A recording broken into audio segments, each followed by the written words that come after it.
마을 야담에 오신 걸 환영합니다. 들려주신 관심과 사랑에 감사드립니다. 구독과 좋아요 눌러주시고 마음을 나누어 주신다면 더 많은 따뜻한 이야기를 전해드리겠습니다.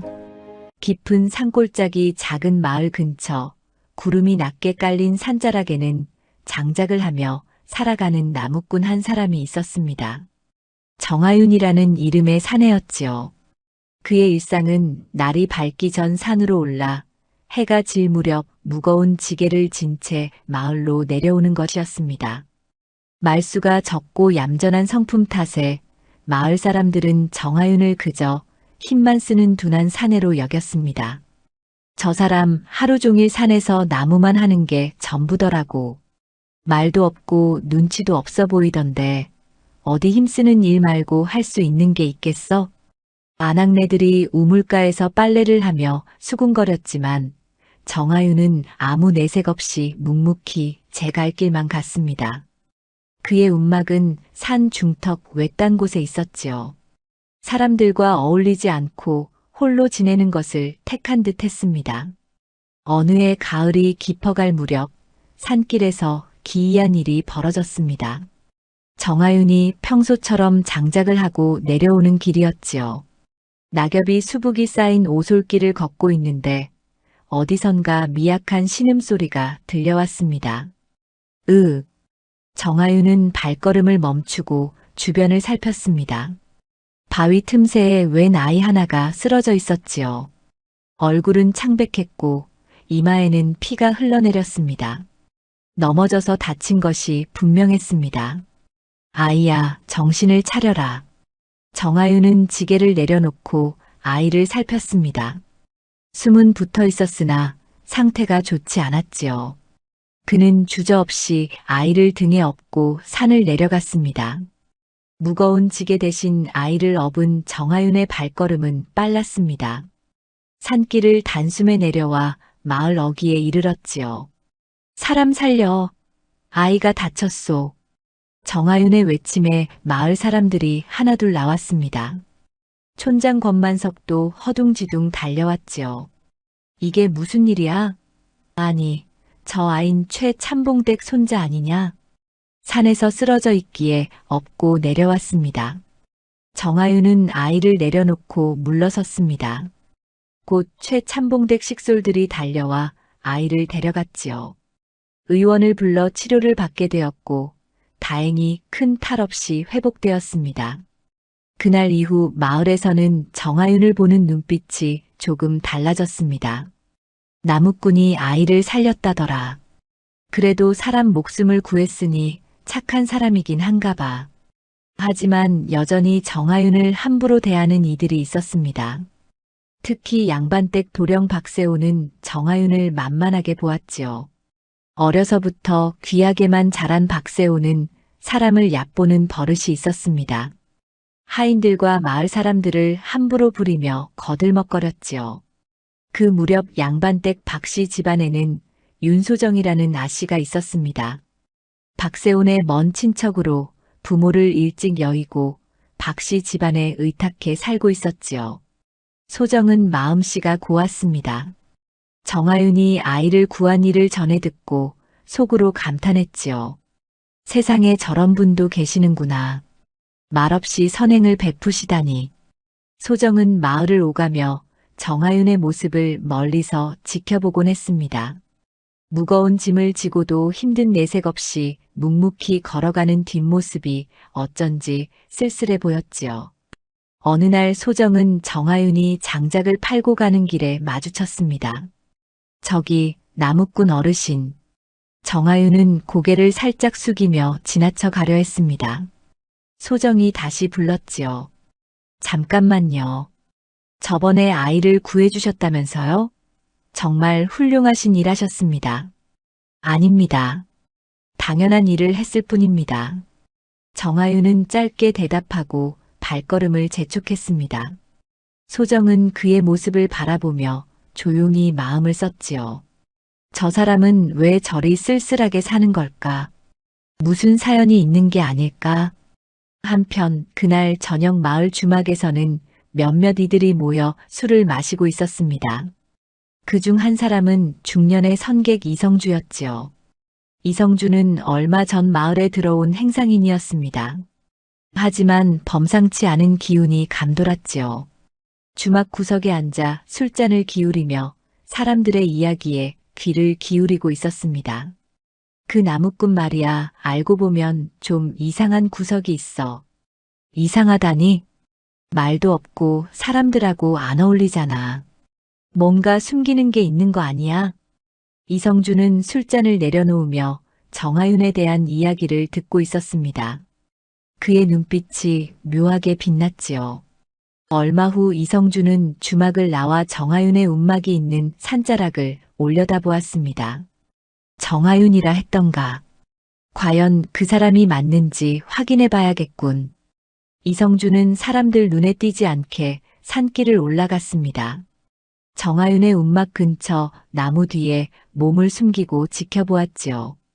움막 안에서는 불빛이 새어나오고 있었습니다. 정하윤은 저녁 식사를 마치고 홀로 앉아 있었지요. 이성주는 한참을 지켜보다가 조용히 움막에 다가갔습니다.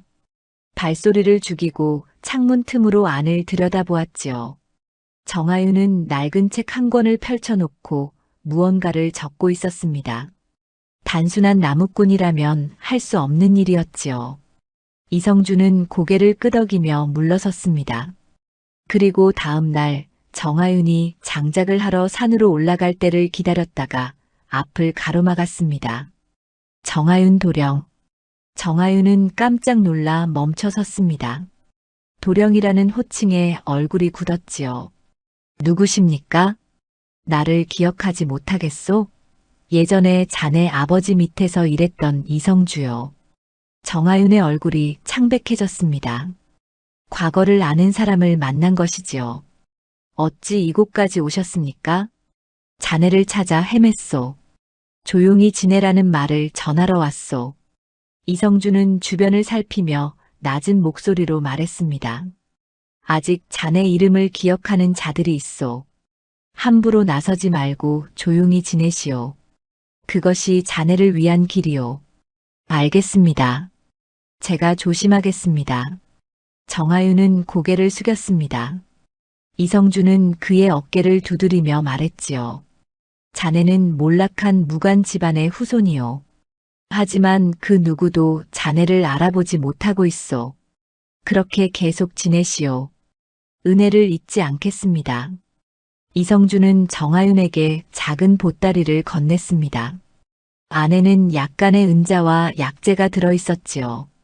이것으로 몸조리나 하시오. 그리고 혹시 위급한 일이 생기면 이 표식을 보이시오. 이성주는 작은 나무패 하나를 건넸습니다. 정하윤은 그것을 받아 품에 넣었지요. 이성주는 더 말없이 산을 내려갔습니다. 정하윤은 그 모습을 지켜보다가 한숨을 내쉬었습니다. 아직도 과거는 나를 따라다니는구나. 하지만 이제는 그저 나무꾼으로 살 뿐이다. 정하윤은 다시 장작을 하러 산 깊은 곳으로 향했습니다. 도끼를 들고 나무를 찍는 그의 모습은 여느 나무꾼과 다를 바 없었지요. 하지만 그의 눈빛 깊은 곳에는 무언가 숨겨진 것이 있었습니다. 며칠 후 소정은 다시 정하윤을 마주쳤습니다. 이번에는 정하윤이 손을 다쳐 피가 흐르고 있었지요. 소정은 달려가 물었습니다. 어머, 손을 다치셨네요. 괜찮으세요? 아닙니다. 장작을 하다가 실수로. 기다리세요. 제가 약을 가져올게요. 소정은 재빨리 집으로 달려가 약재를 가져왔습니다. 정하윤의 손을 잡고 상처를 닦아주며 약을 발랐지요. 조심하셔야 해요. 손은 나무꾼에게 가장 중요한 거잖아요. 고맙습니다, 아씨. 정하윤은 소정의 따뜻한 손길에 마음이 흔들렸습니다. 하지만 곧 신분 차이를 떠올리며 한 걸음 물러섰지요. 이만 가보겠습니다. 아, 벌써요? 약이 마를 때까지 좀 계세요. 하지만 정하윤은 고개를 숙이고 서둘러 자리를 떴습니다. 소정은 그의 뒷모습을 아쉽게 바라보았지요.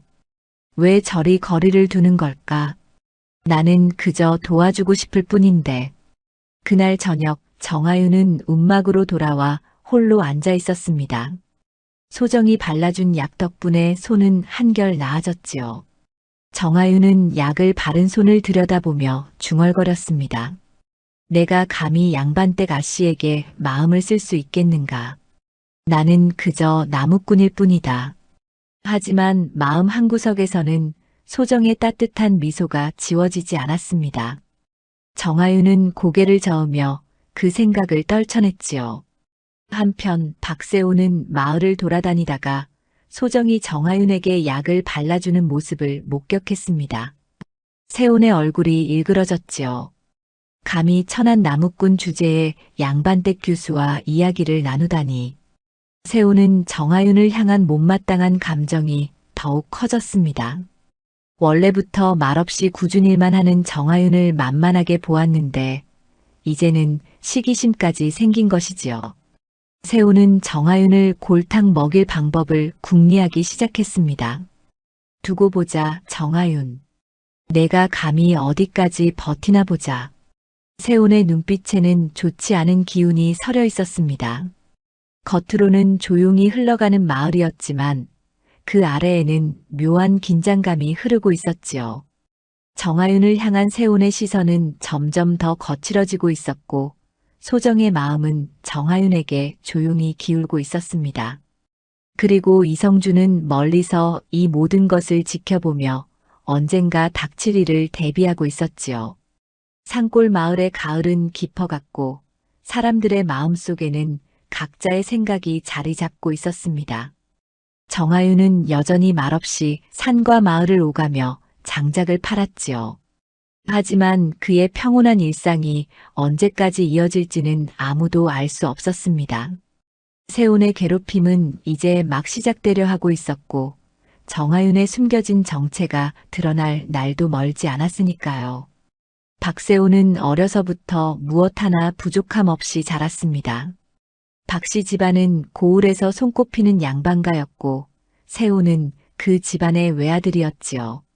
유모와 하인들이 시중을 들었고 원하는 것은 무엇이든 손에 넣을 수 있었습니다. 그렇게 자란 탓에 세온은 사람을 대하는 법을 배우지 못했지요. 이놈아, 내가 부르면 당장 달려와야지 어찌 이리 느릿느릿하냐. 세온은 하인을 발로 걷어차며 소리를 질렀습니다. 하인은 고개를 조아리며 용서를 빌었지요. 죄송합니다, 도련님. 다시는 그러지 않겠습니다. 다음에 또 이러면 내 등짝을 벗겨놓을 줄 알아라. 세온의 횡포는 날이 갈수록 심해졌습니다. 마을 사람들은 그를 두려워했지요. 양반 도련님을 함부로 대했다가는 큰 화를 입을 것이 뻔했으니까요. 촌장 권만석조차 세온 앞에서는 고개를 숙일 수밖에 없었습니다. 도련님, 마을에 소 한 마리가 병들어 누웠습니다. 혹시 의원을 불러주실 수 있겠습니까? 소가 병들면 도축해서 먹으면 되지.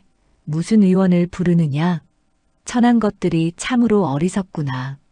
권만석은 이를 악물었지만 참을 수밖에 없었습니다. 세온의 집안을 거스르면 마을 전체가 어려움을 겪게 될 것이 분명했지요. 세온이 특히 눈엣 가시로 여기는 사람이 있었습니다. 바로 나무꾼 정아윤이었지요. 말없이 꾸준 일만 하는 정아윤을 만만하게 본 세온은 틈만 나면 시비를 걸었습니다. 어느 날 정아윤이 장작을 지고 마을 어귀를 지나가고 있었습니다. 마침 그곳에서 세온이 친구들과 함께 있었지요. 저기 나무꾼이 온다. 야, 정아윤. 정아윤은 멈춰서서 고개를 숙였습니다. 도련님 부르셨습니까? 내 그 지게를 이리 내려놓아라. 내가 볼 일이 있다. 정아윤은 시키는 대로 지게를 내려놓았습니다. 세온은 지게 위의 장작들을 발로 차 흩어뜨렸지요. 이게 뭐냐? 장작이 다 썩었구나. 이런 걸 팔아먹으려 했느냐? 아닙니다, 도련님. 장작은 모두 마른 것입니다. 내가 감히 내 말에 토를 달아? 내 눈에는 썩어 보이는데? 세훈은 장작을 모두 진흙탕에 밀어 넣었습니다. 정아윤이 며칠 동안 정성껏 마련한 장작들이 순식간에 쓸모없게 되었지요. 다시 죽고 싶으면 주어라. 하지만 그 더러운 장작을 지고 내 앞을 지나가지는 마라. 정아윤은 아무 말 없이 진흙탕에 빠진 장작을 하나하나 주워 담았습니다. 세훈의 친구들이 웃으며 거들었지요. 야, 세훈아. 내가 너무 심한 거 아니냐? 심하긴. 천한 것들은 저렇게 해야 정신을 차린다니까. 정아윤은 지게를 다시 지고 묵묵히 길을 떠났습니다. 그의 등 뒤로 웃음소리가 들려왔지요. 주먹을 꽉 쥐었지만 참았습니다. 지금은 참아야 할 때였으니까요.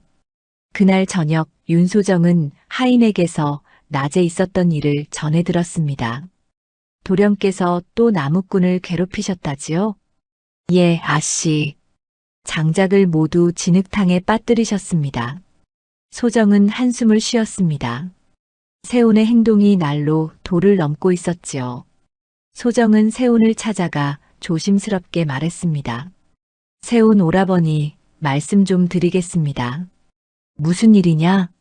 사람을 그렇게 대하시면 언젠가 화가 돌아올 것입니다. 세훈은 비웃었습니다. 화라니? 내가 양반이고 저들은 천민이다. 내가 무엇을 하든 저들은 따를 수밖에 없다. 하오나 사람의 마음을 함부로 대하시면 소정아, 너는 아직 어려서 세상 이치를 모른다. 천한 것들은 엄하게 다스려야 말을 듣는 법이다. 그것이 세상의 이치다. 소정은 더 이상 말할 수 없었습니다. 세훈은 자신의 생각이 옳다고 굳게 믿고 있었지요. 며칠 후 정아윤이 장작을 팔고 돌아오는 길에 또다시 세훈과 마주쳤습니다. 이번에는 세훈이 일부러 기다리고 있었던 것 같았지요. 야, 정아윤. 이리 와보거라. 예, 도령. 오늘은 내가 나를 위해 일을 하나 해야겠다. 세훈은 정아윤에게 무거운 쌀가마니를 가리켰습니다. 저것을 우리 집까지 날라라.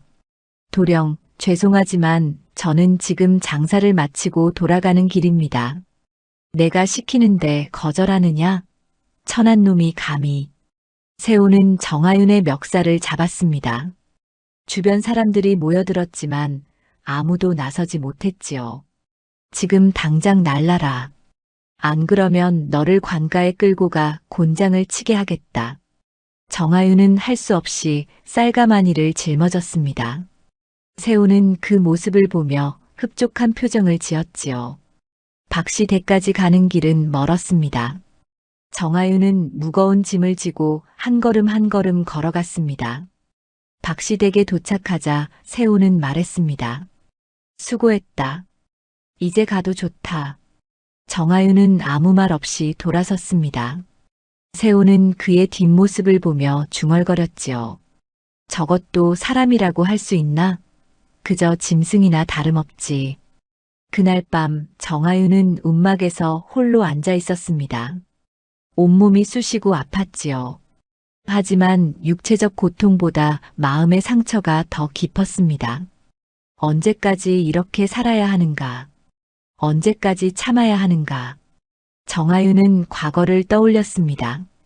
집안이 억울하게 무너졌던 그날, 아버지가 마지막으로 한 말이 생각났지요. 하윤아, 칼을 들지 마라. 복수는 또 다른 비극을 낳을 뿐이다. 그저 사람답게 살아라. 정아윤은 주먹을 꽉 쥐었다가 천천히 펼쳤습니다. 예, 아버지.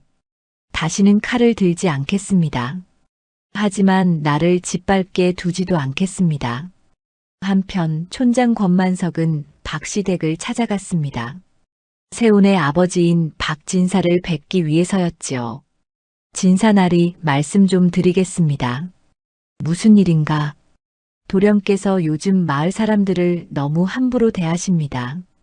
특히 나무꾼을 심하게 괴롭히시는데. 박진사는 손을 저었습니다. 자네는 걱정이 많네. 세훈이가 좀 거칠긴 하지만 양반의 기계를 지키는 것일 뿐이야. 천민들이 감히 양반을 우습게 여기면 안 되지 않나? 권만석은 더 이상 말할 수 없었습니다. 아버지마저 아들의 편을 드니 누가 세운을 막을 수 있겠습니까? 세운의 괴롭힘은 나날이 심해져만 갔고 마을 사람들은 숨죽이며 지켜볼 뿐이었습니다. 하지만 정아윤의 눈빛만은 점점 더 깊어지고 있었지요. 참을 수 있는 한계가 다가오고 있었습니다. 해가 지고 어둠이 깔린 산속 정아윤의 움막에서는 희미한 불빛이 새어나왔습니다. 낮에는 나무를 하고 마을에서 온갖 천대를 받던 그였지만 밤이 되면 달라졌지요. 정아윤은 움막 한 구석에 숨겨둔 활과 화살을 꺼냈습니다. 달빛 아래에서 활 시위를 당겨보았지요. 몸을 낮추고 자세를 잡는 동작 하나하나가 예사롭지 않았습니다. 단순한 나무꾼의 몸놀림이 아니었지요. 후! 정아윤은 깊게 숨을 들이마시며 활을 쏘았습니다. 화살은 정확히 관역에 꽂혔지요. 이어서 몇 발을 더 쏘았는데 모두 관역 한가운데를 맞췄습니다. 어린 시절 무관 집안에서 배운 솜씨였지요. 활쏘기를 마친 정아윤은 맨손으로 권법을 익혔습니다. 한 동작 한 동작이 힘차고 정확했지요. 땀이 흘러내렸지만 멈추지 않았습니다. 몸을 단련하는 것만이 자신을 지킬 수 있는 길이라는 것을 알고 있었습니다. 아버지, 제가 비록 칼을 들지는 않겠으나 몸을 버리지는 않겠습니다. 정아윤은 중얼거리며 동작을 이어갔습니다. 하지만 이 모든 것을 마을 사람들은 알지 못했지요. 그들 눈에 정아윤은 여전히 힘만 쓸 줄 아는 둔한 나무꾼일 뿐이었습니다. 며칠 후 정아윤이 장작을 하러 산 깊은 곳으로 들어갔을 때였습니다. 나무 사이로 누군가의 인기척이 느껴졌지요. 정아윤은 도끼를 든 채 조심스럽게 주변을 살폈습니다. 누구시오? 나일세. 나무 뒤에서 이성주가 모습을 드러냈습니다. 정아윤은 긴장을 풀고 고개를 숙였지요. 어르신, 어찌 이곳까지 오셨습니까? 자네를 보러 왔네. 요즘 마을에서 자네가 고생이 많다던데. 이성주는 정아윤의 옆에 앉으며 말했습니다. 괜찮습니다. 견딜만 합니다. 그 박시댁 도령이 자네를 심하게 괴롭힌다지. 그냥 두고 볼 수만은 없겠는데. 정아윤은 고개를 저었습니다. 아닙니다. 제가 참으면 됩니다. 괜히 일을 크게 만들고 싶지 않습니다. 이성주는 한숨을 쉬었지요.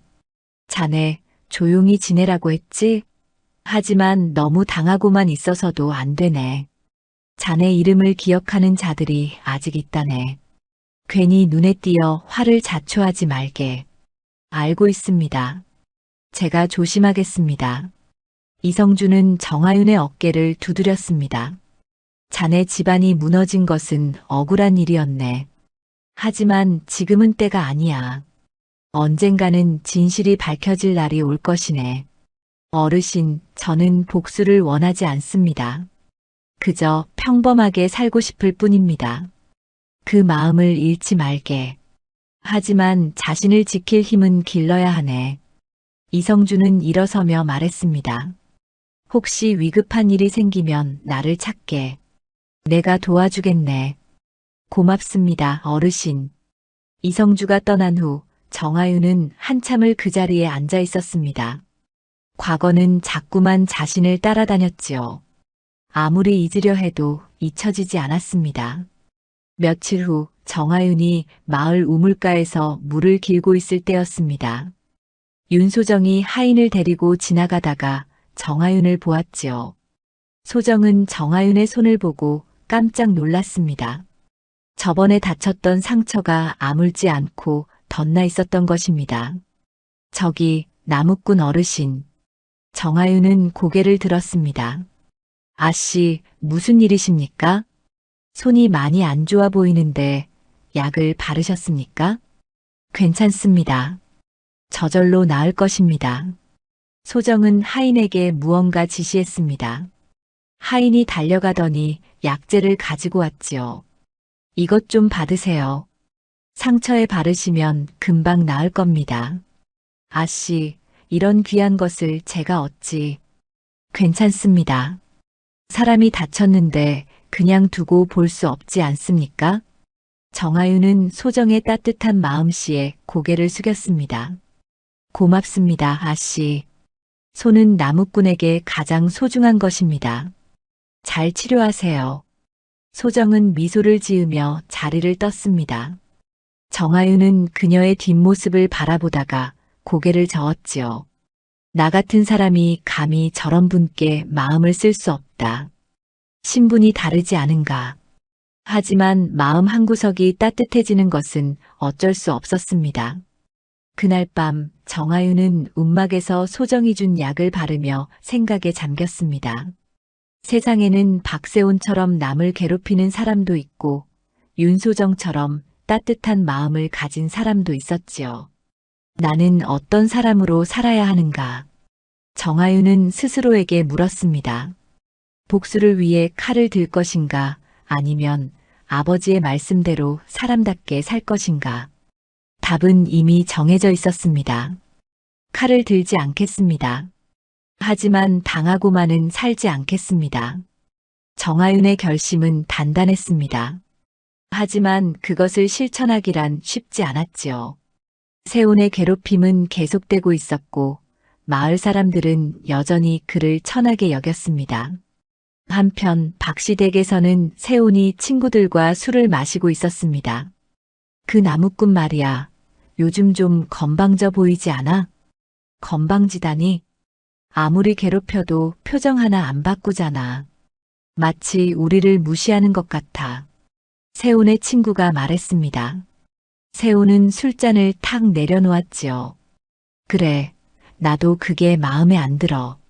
천한 놈 주제에 감히 나를 우습게 보다니. 한번 제대로 혼을 내줘야겠어. 그래야겠지. 두고 보라고. 내가 저놈을 완전히 굴복시킬 테니까. 세온의 눈빛에는 위험한 기운이 서려 있었습니다. 정아윤을 향한 그의 시선은 점점 더 거칠어지고 있었지요. 마을에는 알 수 없는 긴장감이 흐르고 있었습니다. 정아윤은 여전히 조용히 살아가고 있었지만 주변의 공기는 점점 더 무거워지고 있었지요. 폭풍 전야와도 같았습니다. 언젠가는 이 긴장이 폭발할 것이 분명했습니다. 정아윤은 그날 밤도 홀로 활을 쏘며 몸을 단련했습니다. 자신을 지킬 준비를 하고 있었지요. 언제 닥칠지 모를 위기에 대비하여. 가을이 깊어지던 어느 날 장날을 맞아 마을은 평소보다 부산했습니다. 장터에는 물건을 사고 파는 사람들로 북적였지요. 정아윤도 한 주간 모은 장작을 지게에 지고 장터로 향했습니다. 장작이요. 잘 마른 장작 사시오. 정아윤은 장터 한 구석에 자리를 잡고 장작을 팔기 시작했습니다. 마침 날씨가 쌀쌀해지는 때라 장작이 잘 팔렸지요. 오전 내내 장사를 하고 나니 지게가 한결 가벼워졌습니다. 수고했네. 장작 값일세. 고맙습니다. 정아윤은 돈을 받아 품에 넣고 빈 지게를 졌습니다. 이제 집으로 돌아가려던 참이었지요. 그런데 저 멀리서 술 냄새를 풍기며 비틀거리는 무리가 보였습니다. 박세웅과 그의 친구들이었지요. 저기 나무꾼이 있네. 야! 세운의 목소리가 장터에 울려 퍼졌습니다. 사람들이 하나둘 고개를 돌렸지요. 정아윤은 멈춰서서 고개를 숙였습니다. 도령, 부르셨습니까? 세운은 비틀거리며 정아윤에게 다가왔습니다. 술 냄새가 코를 찔렀지요. 너 지금 장사 끝났느냐? 예, 도령. 그럼 잘 됐구나. 내가 심심한데 내가 좀 놀아줘야겠다. 세운의 말에 친구들이 낄낄거리며 웃었습니다. 정아윤은 불길한 예감이 들었지요. 제가 무엇을 해드릴까요? 무엇을 해달라고? 일단 그 지게를 내려놓아라. 정아윤이 지게를 내려놓자 세훈이 발로 걷어찼습니다. 지게가 진흙탕으로 굴러갔지요. 이게 뭐냐? 지게가 더럽구나. 깨끗이 닦아오너라. 도련님, 이것은 제 지게입니다. 제가 알아서. 내가 감히 양반인 나를 똑바로 쳐다보며 말대꾸를 하느냐? 세훈은 정아윤의 멱살을 잡았습니다. 주변 사람들이 수군거리기 시작했지요. 천한 주제에 눈을 똑바로 뜨고 나를 보다니. 내가 감히. 세훈은 정아윤을 밀쳤습니다. 정아윤은 중심을 잃고 뒤로 물러섰지요. 진흙탕 바로 앞이었습니다. 제가 잘못했습니다. 잘못했다고? 말로만 잘못했다고 하면 뭐 하느냐? 세훈은 정아윤의 어깨를 밀어 진흙탕에 넘어뜨렸습니다. 철썩. 정아윤은 진흙탕에 주저앉았지요. 옷이 온통 진흙투성이가 되었습니다. 하하, 꼴 좋다. 천한 놈은 천한 곳이 어울려. 세훈과 친구들이 크게 웃었습니다. 사람들은 차마 보지 못하겠다는 듯 고개를 돌렸지요. 하지만 아무도 나서지 못했습니다. 자, 이제 일어나서 내 신발을 닦아라. 진흙이 묻었구나. 도령. 뭐, 또 말대꾸냐? 세훈은 정아윤의 머리를 발로 눌렀습니다. 정아윤은 이를 악물고 참았지요. 주먹을 꽉 쥐었지만 풀었습니다. 예, 닦아드리겠습니다. 정아윤은 옷자락으로 세훈의 신발을 닦았습니다. 그 모습을 본 사람들은 안타까워했지만 입을 열지 못했지요. 촌장 권만석도 멀찌감치서 지켜보고 있었지만 눈치만 보고 있었습니다. 그만하시지요. 너무 심하십니다. 그때 누군가의 목소리가 들렸습니다. 윤소정이었지요. 소정은 장을 보러 왔다가 이 광경을 목격한 것입니다. 아, 소정이 왔구나. 내가 뭘 어쨌다고? 사람을 저렇게 대하시면 안 됩니다. 아무리 신분이 다르다 해도 사람인데. 소정아, 내가 무슨 상관이냐? 너는 가서 내 일이나 해라. 세훈은 소정을 쳐다보지도 않고 말했습니다. 소정은 더 말할 수 없었지요. 세훈의 기세에 눌린 것입니다. 자, 이제 그 지게를 다시 지고 저 나무 더미를 우리 집까지 날라라. 그것은 남의 물건입니다. 남의 것이면 어떠냐? 내가 사겠다는데. 주인한테 돈 주면 되지. 세훈은 아무렇게나 돈 몇 푼을 던졌습니다. 나무 주인이 항의하려 했지만 세훈의 눈빛에 주눅이 들어 입을 다물었지요. 자, 어서 날라라. 해가 지기 전에 도착해야 한다. 정아윤은 할 수 없이 무거운 나무 더미를 짊어졌습니다. 진흙투성이 옷 그대로였지요. 사람들은 안타까운 눈으로 바라보았지만 아무도 도와주지 못했습니다. 이러시면 안 됩니다. 언젠가 화가 돌아올 것입니다. 소정이 다시 한번 말했습니다. 세훈은 비웃었지요. 화? 내가 양반이고 저것은 천민이다. 무슨 화가 돌아온다는 말이냐? 사람의 마음을 함부로 짓밟으시면. 소정아, 너는 아직 어려서 모르는구나. 천한 것들은 그래야 말을 듣는다. 그것이 세상의 이치다. 세훈은 소정의 말을 끊고 정아윤을 재촉했습니다. 빨리 가지 못할까? 꾸물거리면 곤장을 맞을 줄 알아라. 정아윤은 무거운 짐을 지고 걸음을 옮겼습니다. 한 걸음 한 걸음이 무거웠지요. 하지만 멈추지 않았습니다. 참을 수밖에 없었습니다. 소정은 그 모습을 바라보며 눈물을 글썽였습니다. 세상이 이렇게 잔인할 수 있다는 것이 믿기지 않았지요. 어찌 저럴 수가 있단 말인가. 소정은 집으로 돌아가면서도 정아윤의 뒷모습을 잊을 수 없었습니다. 한편 정아윤은 박시댁에 나무를 내려놓고 돌아왔습니다. 해가 지고 있었지요. 온몸이 진흙투성이의 땀으로 범벅이 되어 있었습니다. 움막에 돌아온 정아윤은 그대로 주저앉았습니다. 눈물이 흘러내렸지요. 언제까지 이렇게 살아야 하는가. 언제까지? 하지만 정아윤은 곧 눈물을 닦았습니다. 울고 있을 때가 아니었지요. 아버지, 제가 약속을 지키고 있습니다. 칼을 들지 않고 있습니다. 하지만 이대로 당하고만은 살지 않겠습니다. 정아윤의 눈빛이 달라졌습니다. 참고 또 참았지만 이제는 한계가 다가오고 있었지요. 무언가 결단을 내려야 할 때가 오고 있었습니다. 박시댁 사랑채에서는 촛불이 깜빡이고 있었습니다. 밤이 깊었지만 박세호는 잠들지 못하고 책상 앞에 앉아 있었지요. 책상 위에는 집안의 재산 문서들이 펼쳐져 있었습니다. 이 땅 문서만 손을 보면 되겠군. 세호는 붓을 들어 문서의 숫자를 고치려 했습니다. 아버지 몰래 땅을 팔아 도박 빚을 갚으려는 속셈이었지요. 하지만 손이 떨렸습니다. 들키면 큰일이라는 것을 알고 있었으니까요. 아니야, 아버지는 이 문서를 자세히 보지 않으실 거야. 세호는 용기를 내어 숫자를 고쳤습니다. 10결이던 땅을 5결로 줄여 적었지요. 그리고 문서를 다시 제자리에 넣으려는데 문이 열리는 소리가 들렸습니다. 누구냐? 박진사의 목소리였습니다. 세호는 황급히 문서를 숨겼지요.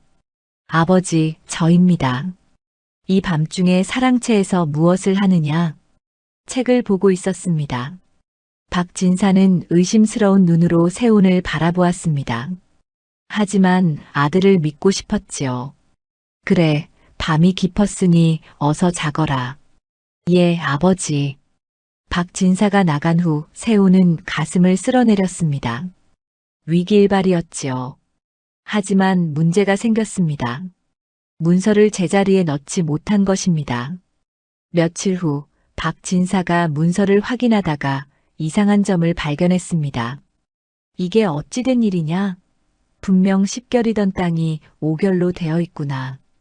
박진사는 세훈을 불렀습니다. 세훈은 식은땀을 흘리며 아버지 앞에 섰지요. 아버지, 저를 부르셨습니까? 이 문서를 내가 본 적이 있느냐? 세훈의 얼굴이 창백해졌습니다. 들킨 것이 분명했지요. 하지만 세훈은 재빨리 거짓말을 지어냈습니다. 아버지, 며칠 전 밤에 이상한 일이 있었습니다. 이상한 일? 제가 책을 보러 사랑채에 갔더니 누군가 창문으로 도망가는 모습을 보았습니다. 뭐라고? 그게 정말이냐? 예, 아버지. 분명히 보았습니다. 그런데 어둠 속에서 얼굴은 보지 못했습니다. 박진사의 얼굴이 굳어졌습니다. 누군가 문서를 훔쳐보려 했다는 말이지요. 대체 누가 감히? 그때 세훈이 조심스럽게 말했습니다. 아버지, 혹시 나무꾼 정아윤이 아닐까요? 정아윤? 그자가 왜? 요즘 그자가 자꾸 우리 집 근처를 배회합니다. 그리고 눈빛이 심상치 않았습니다. 세훈은 거짓말에 거짓말을 보탰습니다. 자신의 죄를 덮기 위해 무고한 사람에게 누명을 씌우는 것이었지요. 정말 그자를 보았단 말이냐? 예, 아버지. 제가 분명히 보았습니다. 박진사는 당장 촌장을 불렀습니다. 권만석은 황급히 달려왔지요. 진사날이 급히 부르셔서 왔습니다. 촌장, 나무꾼 정아윤을 당장 잡아오시오. 그자가 우리 집 문서를 훔쳐보려 했소. 예, 정아윤이 그런 짓을? 내 아들이 직접 보았다고 하오. 어서 잡아오시오. 권만석은 할 수 없이 사람들을 데리고 정아윤을 찾아갔습니다. 정아윤은 움막에서 저녁 식사를 하고 있었지요. 정아윤, 나와보거라. 촌장님, 무슨 일이십니까? 박시댁 진사나리께서 너를 찾으신다. 따라오너라. 정아윤은 영문을 모른 채 촌장을 따라갔습니다. 박시댁에 도착하자 박진사와 세훈이 기다리고 있었지요. 내가 정아윤이냐? 예, 나리. 너는 며칠 전 밤에 우리 집 사랑채에 몰래 들어왔느냐? 아닙니다, 나리. 저는 그런 적이 없습니다. 거짓말 마라. 내 아들이 내를 직접 보았다. 정아윤은 세훈을 바라보았습니다.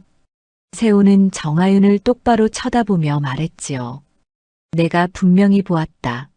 내가 창문으로 도망가는 것을. 저는 그런 적이 없습니다.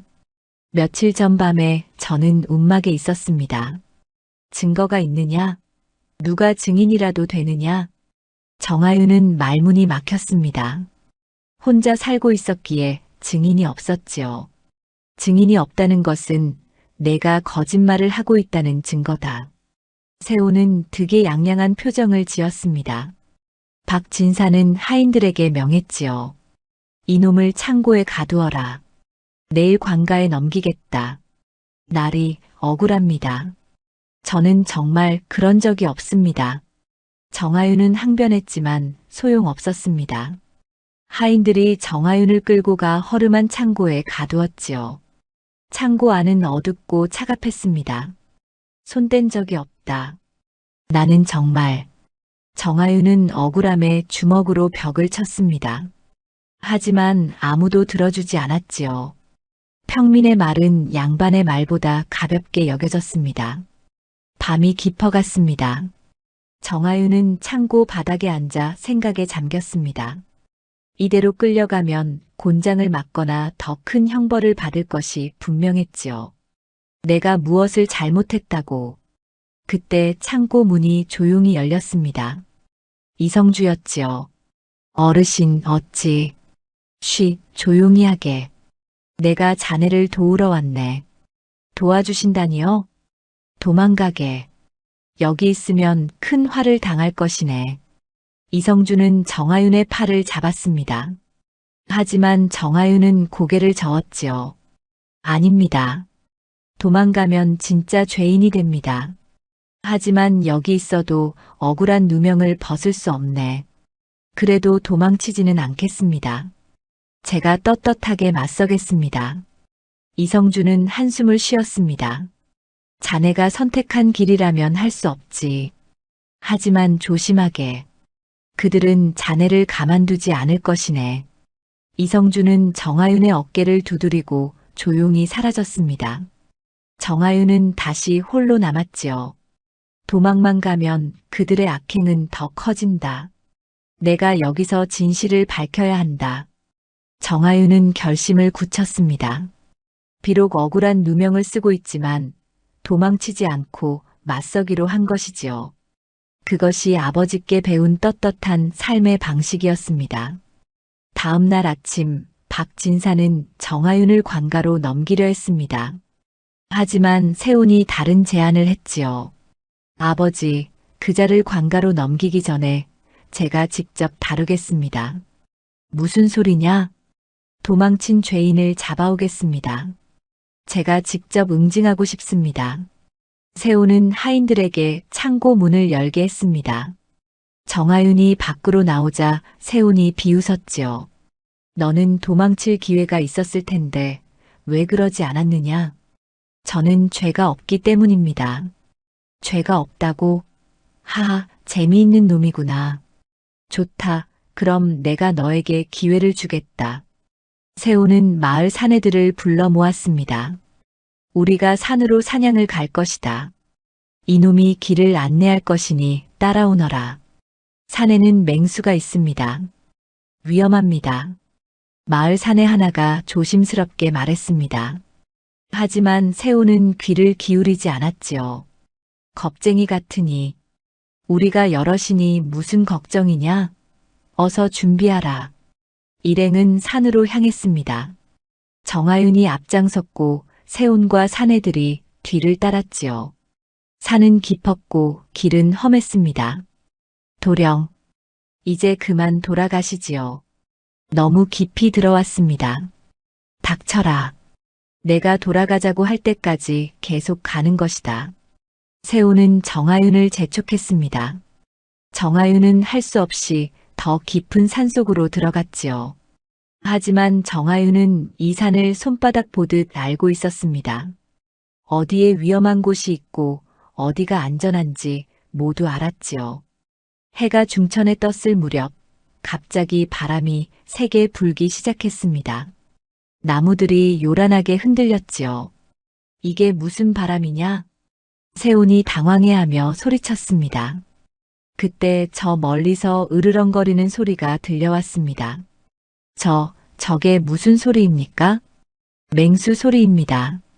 어서 피해야 합니다. 정하윤이 말했습니다. 하지만 이미 늦었지요. 큰 멧돼지 한 마리가 덤불 사이로 나타났습니다. 사내들이 비명을 질렀지요. 으악, 멧돼지다. 도망쳐. 사내들은 뿔뿔이 흩어졌습니다. 세훈도 겁에 질려 비틀거렸지요. 멧돼지가 세훈을 향해 달려들려는 순간 정하윤이 앞을 가로막았습니다. 물러서시오. 정하윤은 도끼를 들어 멧돼지를 막아섰습니다. 민첩한 몸놀림으로 멧돼지의 공격을 피했지요. 그리고 도끼 자루로 멧돼지의 옆구리를 가격했습니다. 크앙! 멧돼지가 비명을 지르며 물러섰습니다. 정하윤은 다시 한번 도끼를 휘둘러 멧돼지를 쫓아냈지요. 멧돼지는 덤불 속으로 도망쳤습니다. 괜찮으십니까? 정하윤이 세훈을 일으켜 세웠습니다. 세훈은 넋이 나간 상태였지요. 방금 전 일어난 일이 믿기지 않았습니다. 너는 흩어졌던 사내들이 하나둘 모여들었습니다. 모두 정하윤의 모습을 놀란 눈으로 바라보았지요. 정하윤이 멧돼지를 막아냈다. 저 몸놀림이 예사롭지 않구나. 사내들이 수군거렸습니다. 정하윤은 침착하게 말했습니다. 어서 산을 내려가야 합니다. 여기는 위험합니다. 너는 그냥 나무꾼이 아니구나. 세훈이 떨리는 목소리로 말했습니다. 정하윤은 대답하지 않았지요. 어서 가십시다.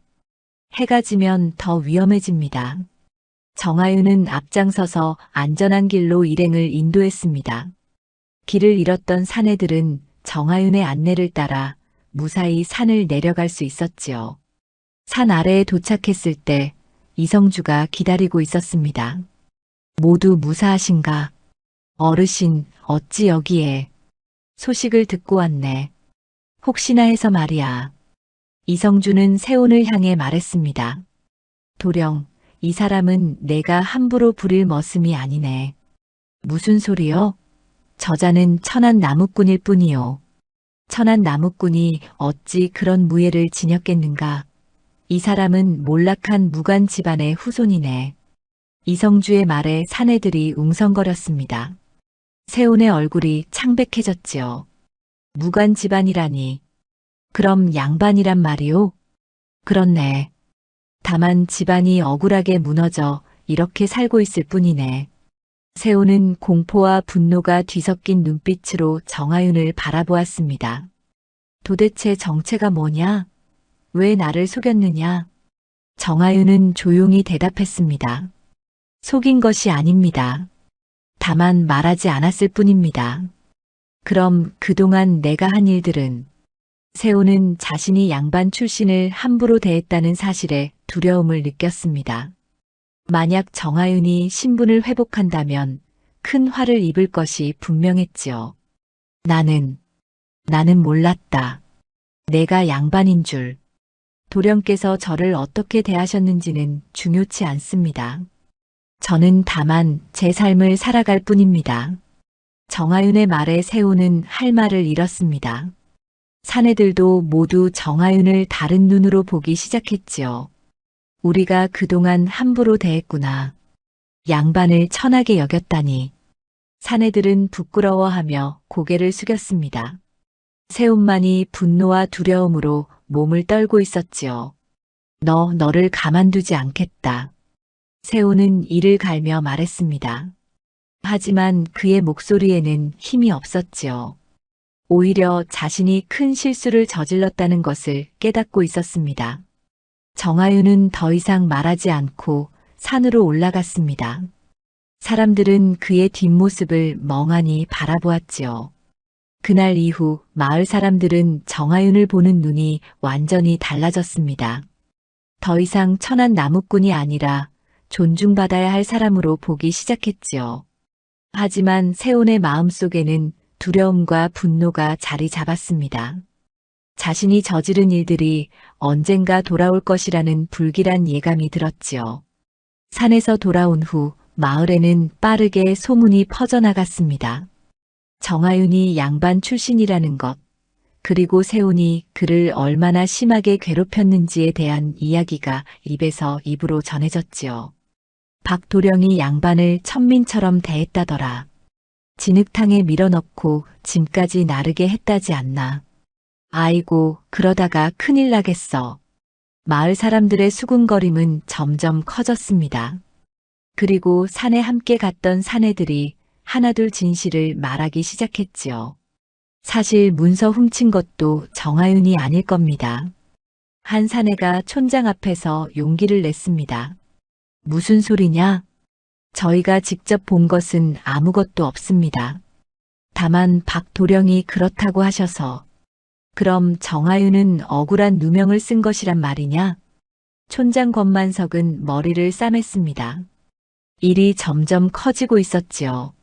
며칠 후 고을 원님의 귀에도 이 소식이 들어갔습니다. 원님은 박진사를 불러들였지요. 박진사, 자네 아들이 양반을 천민처럼 대했다는데 사실이냐? 원님, 그것은 오해입니다. 저희는 그자가 양반인 줄 몰랐습니다. 몰랐다고? 그럼 무고한 사람에게 누명을 씌운 것은 어찌된 일이냐? 원님은 문서 조작건에 대해서도 조사를 명했습니다. 박씨 댁의 문서들을 가져와 꼼꼼히 살펴보았지요. 그러자 이상한 점들이 하나둘 드러나기 시작했습니다. 이 문서, 필체가 다르구나. 누군가 고쳐 쓴 흔적이 있다. 원님의 말에 박진사의 얼굴이 창백해졌습니다. 세호는 떨리는 목소리로 말했지요. 원님, 그것은 도령, 진실을 말하라. 이 문서를 내가 고친 것이 아니냐? 원님의 추궁에 세호는 더 이상 버티지 못했습니다. 결국 무릎을 꿇고 사실을 털어놓았지요. 죄송합니다. 제가 도박 빚을 갚으려고 문서를 고쳤습니다. 뭐라고? 내가 집안 문서를 조작했단 말이냐? 박진사는 분노로 온몸을 떨었습니다. 자식이 이런 짓을 저질렀다는 것이 믿기지 않았지요. 그리고 죄를 덮으려고 무고한 사람에게 누명을 씌웠다는 것이냐? 용서해 주십시오, 원님. 세호는 엎드려 용서를 빌었습니다. 하지만 원님의 표정은 차갑기만 했지요. 양반이라는 자가 도박을 하고 문서를 조작하고 무고한 사람에게 누명을 씌우다니. 이것이 양반의 도리냐? 면목이 없습니다. 원님은 포졸들에게 명했습니다. 박세훈을 잡아 가두어라. 관가에서 엄히 다스릴 것이다. 원님, 제발 한 번만 용서해 주십시오. 세훈은 울부짖었지만 소용없었습니다. 포졸들이 세훈을 끌고 갔지요. 박진사는 그 모습을 보며 땅을 치고 후회했습니다. 내가 아들을 잘못 키웠구나. 내가 잘못했다. 소식은 온 마을에 퍼졌습니다. 그토록 거만하던 박세훈 도령이 포박되어 관가로 끌려갔다는 소문이었지요. 하늘이 보고 계시는구나. 악한 짓을 하면 결국 화를 입는 법이지. 마을 사람들은 혀를 찼습니다. 한편으로는 정하윤에게 미안한 마음도 들었지요. 우리가 함께 그를 천하게 대했잖아. 이제라도 사과해야 하지 않겠나. 촌장 권만석은 정하윤을 찾아갔습니다. 정하윤은 여느 때처럼 장작을 하고 있었지요. 정도령, 촌장님 무슨 일이십니까? 내가 자네를 잘못 대했네. 용서하게. 권만석은 깊이 고개를 숙였습니다. 정하윤은 그를 일으켜 세우며 말했지요. 괜찮습니다. 촌장님께서 잘못하신 것이 아닙니다. 자네는 참으로 너그럽구나. 나 같으면 분노했을 텐데. 분노는 아무것도 해결하지 못합니다. 정하윤의 말에 권만석은 고개를 끄덕였습니다. 그날 저녁 윤소정이 하인과 함께 정하윤을 찾아왔습니다. 소정은 조심스럽게 말했지요. 저도 그동안 제대로 막지 못했습니다. 죄송합니다. 아씨, 고개를 드십시오. 아씨께서 잘못하신 것이 없습니다. 아닙니다. 제가 더 용기를 냈어야 했는데 그저 보고만 있었습니다. 소정의 눈에는 눈물이 맺혀 있었습니다. 정아유는 부드럽게 말했지요. 아씨께서 저에게 약을 주시고 걱정해 주신 것만으로도 충분합니다. 정말 괜찮으신가요? 예, 괜찮습니다. 소정은 안도의 한숨을 쉬었습니다. 그리고 작은 보자기를 건넸지요. 이것은 작은 정성입니다. 받아주세요. 아씨, 이런 것까지 부디 받아주세요. 제 마음이 편해집니다. 정아유는 소정의 정성을 받았습니다. 보자기 안에는 정성스럽게 지은 약식이 들어있었지요. 고맙습니다, 아씨. 몸조리 잘하세요. 소정은 미소를 지으며 돌아갔습니다. 정아유는 그녀의 뒷모습을 오래 바라보았지요.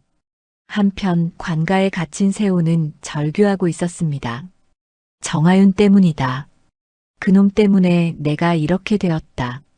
하지만 아무도 그의 말에 귀 기울이지 않았습니다. 오히려 함께 갇힌 죄인들이 비웃었지요. 내가 스스로 저지른 일이지 않느냐. 며칠 후 세호는 신문을 받았습니다.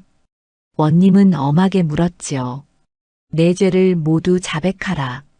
세호는 할 수 없이 문서 조작, 누명 씌우기, 양반 모독 등 자신이 저지른 모든 죄를 고백했습니다.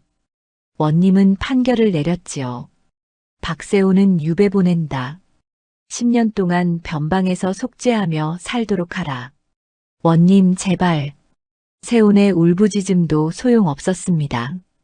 판결은 확정되었지요. 박씨 집안은 고을에서 체면을 잃었습니다. 박진사는 사람들 앞에 나서지 못했지요. 집안의 권세는 하루아침에 무너졌습니다. 양반이라는 것들이 저 모양이니 권세만 믿고 함부로 살더니 결국 화를 당했구나. 사람들의 수군거림은 박씨 집안에 대한 신뢰를 완전히 무너뜨렸습니다. 반면 정아윤을 보는 시선은 존경으로 바뀌었지요. 억울한 일을 당하고도 의연하게 대처한 정아윤의 모습에 사람들은 감탄했습니다. 박세훈이 유배를 떠난 후 마을에는 평화가 찾아왔습니다. 사람들은 그동안 있었던 일들을 돌아보며 스스로를 반성하기 시작했지요. 촌장 권만석은 마을 사람들을 모아놓고 말했습니다. 우리가 그동안 양반의 말만 믿고 사람을 함부로 대했소. 이제라도 정신을 차려야 하지 않겠소? 촌장님 말씀이 옳습니다. 우리도 잘못했습니다. 정도령께 제대로 사과해야겠습니다. 마을 사람들은 정아윤을 찾아갔습니다. 정아윤은 여느 때처럼 산에서 장작을 하고 있었지요. 정도령, 저희가 왔습니다. 정아윤은 도끼질을 멈추고 사람들을 바라보았습니다. 무슨 일이십니까? 권만석이 앞으로 나서며 깊이 고개를 숙였습니다. 저희가 그동안 도령을 제대로 대하지 못했습니다. 용서해 주십시오. 촌장님, 고개를 드십시오. 이미 지난 일입니다. 아닙니다. 저희가 제대로 살피지 못해 도령께서 고생하셨습니다. 마을 사람들도 하나둘 고개를 숙였습니다. 정아윤은 그들을 바라보며 말했지요. 여러분, 저는 여러분을 원망하지 않습니다. 다만 앞으로는 겉모습만 보고 사람을 판단하지 말아주십시오. 명심하겠습니다. 사람들은 고개를 끄덕이며 물러갔습니다. 정아윤은 다시 장작을 하기 시작했지요. 하지만 이제는 사람들의 시선이 달랐습니다. 천대가 아닌 존경의 눈빛이었지요. 며칠 후 이성주가 정아윤을 찾아왔습니다. 자네, 이제 더 이상 숨어 살 필요가 없네. 무슨 말씀이십니까? 자네 아버지의 억울함이 풀렸네. 조정에서 재조사를 했고 자네 집안이 누명을 썼다는 것이 밝혀졌네. 정아윤의 눈이 커졌습니다. 오랫동안 기다려온 소식이었지요. 정말 정말입니까? 그렇네. 이제 자네는 떳떳하게 살 수 있네. 원한다면 관직에 나갈 수도 있고. 정아유는 잠시 침묵했습니다. 그리고 천천히 말했지요. 고맙습니다, 어르신. 하지만 저는 여기서 계속 살고 싶습니다. 여기서? 왜? 제가 이곳에서 배운 것이 많습니다. 권세가 아니라 사람의 마음으로 사는 법을 배웠습니다. 이성준은 정아윤의 어깨를 두드렸습니다. 그래, 자네가 원하는 대로 살게. 다만 이제는 고개를 숙이지 말게. 예, 어르신. 이성준은 미소를 지으며 떠났습니다. 정아윤은 그의 뒷모습을 바라보다가 하늘을 올려다보았지요.